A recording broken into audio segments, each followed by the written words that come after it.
کیا آپ اس ہستی کے بارے میں جانتے ہیں جنہوں نے آپ صلی اللہ علیہ وآلہ وسلم کے لیے سینے پر تیر کھائے؟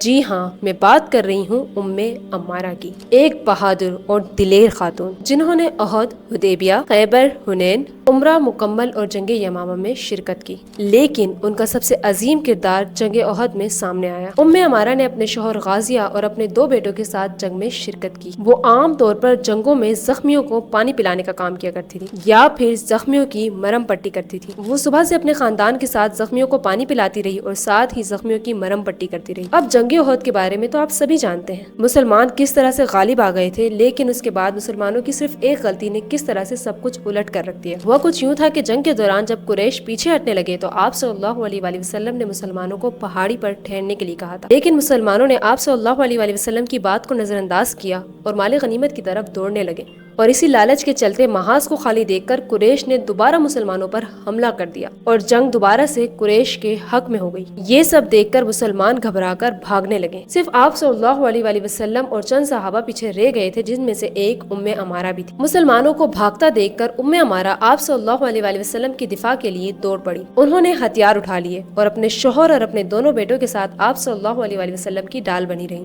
انہوں نے تیر کمان کے ساتھ ساتھ تلوار کا بھی استعمال کیا۔ جب گھڑ سواروں نے آپ صلی اللہ علیہ وآلہ وسلم پر حملہ کیا تو ام عمارہ ذرا بھی ڈگمگائی نہیں اور ان کا مقابلہ کرتی رہی۔ یہ خاندان آپ صلی اللہ علیہ وآلہ وسلم کی ڈھال بنا رہا، جبکہ قریش گھوڑوں پر سوار ہو کر آپ صلی اللہ علیہ وآلہ وسلم پر حملہ کر رہے تھے۔ اسی جنگ کے دوران ان کے ایک بیٹے عبداللہ زخمی ہو گئے اور ان کا بہت زیادہ خون بہنے لگ گیا۔ ام عمارہ اپنے بیٹے کے پاس دوڑ کر گئی، ان کا زخم باندھا اور انہیں واپس سے جنگ لڑنے کے لیے آمادہ کیا اور کہا کہ جاؤ لڑو میرے بیٹے اور رسول اللہ صلی اللہ علیہ وآلہ وسلم کے لیے قربانی دو۔ اس قربانی کے جذبے کو دیکھ کر آپ صلی اللہ علیہ وآلہ وسلم نے بھی ام عمارہ کی تعریف کی۔ کون سہ سکتا ہے جو تم سہ سکتی ہو ام عمارہ۔ اچانک جس شخص نے ان کے بیٹے پر حملہ کیا تھا وہ آگے بڑھنے لگا تو آپ صلی اللہ علیہ وسلم نے فرمایا کہ یہ وہی شخص ہے جس نے تمہارے بیٹے پر حملہ کیا تھا، اور یہ شخص ام عمارہ کے مقابلے میں ہائٹ میں کافی زیادہ بڑا تھا۔ ان کے بیٹے نے اس شخص کو اس طرح بیان کیا کہ درخت کا ایک بہت بڑا تنا، لیکن ام عمارہ گھبرائی نہیں اور اس کی ٹانگ پر حملہ کیا، جس کی وجہ سے وہ اپنے گھٹنوں کے بل زمین پر گر پڑا۔ آپ صلی اللہ علیہ وآلہ وسلم یہ سب دیکھ کر مسکرائے۔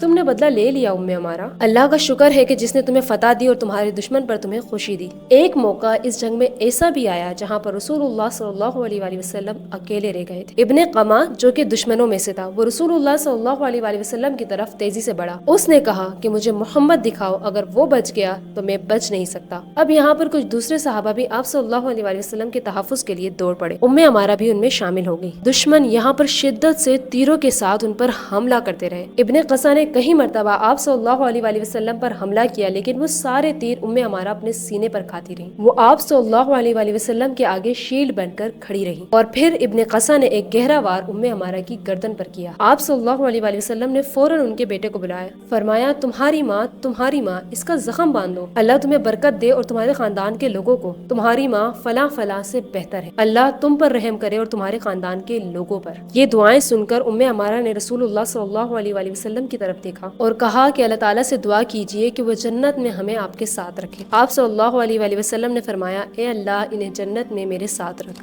یہ ام عمارہ کی بہت بڑی خواہش تھی، جس کے جواب میں ام عمارہ نے کہا کہ مجھے اس دنیا میں جو بھی مصیبت آ جائے مجھے اس کی پرواہ نہیں۔ اس دن انہوں نے 13 زخم کھائے اور ان کی گردن کی زخم کا علاج بھی پورے 1 سال تک چلتا رہا۔ اس کے بعد انہوں نے جنگ یمامہ میں بھی حصہ لیا، جہاں پر انہیں 11 زخم آئے اور ان کا ایک ہاتھ بھی ضائع ہو گیا۔ یہ کہانی تھی ام عمارہ کی، جو کہ دلیری اور بہادری سے جنگ میں لڑتی رہی، صرف اور صرف آپ صلی اللہ علیہ وآلہ وسلم کی خاطر، یہاں تک کہ اپنے زخمی بیٹے کو دیکھ کر بھی ان کا ایمان نہیں ڈگمگایا۔ وہ بہادری سے لڑتی رہی اور اپنے بیٹے کو بھی انکریج کرتی رہی کہ وہ آپ صلی اللہ علیہ وآلہ وسلم کے لیے لڑیں۔ ہمیں ام عمارہ سے بہت کچھ سیکھنے کو ملتا ہے، ایمان کی مضبوطی، آپ صلی اللہ علیہ وآلہ وسلم سے محبت۔ ہمیں ام عمارہ جیسی ہستیوں سے اپنے دین کے لیے قربانی دینے کا سلیقہ سیکھنا چاہیے۔ ام عمارہ آج سبھی عورتوں کے لیے ایک آئیڈیل ہونی چاہیے۔ ام عمارہ ان جنگوں کے بعد کئی دوسرے صحابیات کے لیے ایک بہت بڑی انسپائریشن رہی ہیں۔ بہت سے صحابہ ان کی عزت کرتے تھے اور ان کی بہادری کی تعریف کرتے تھے۔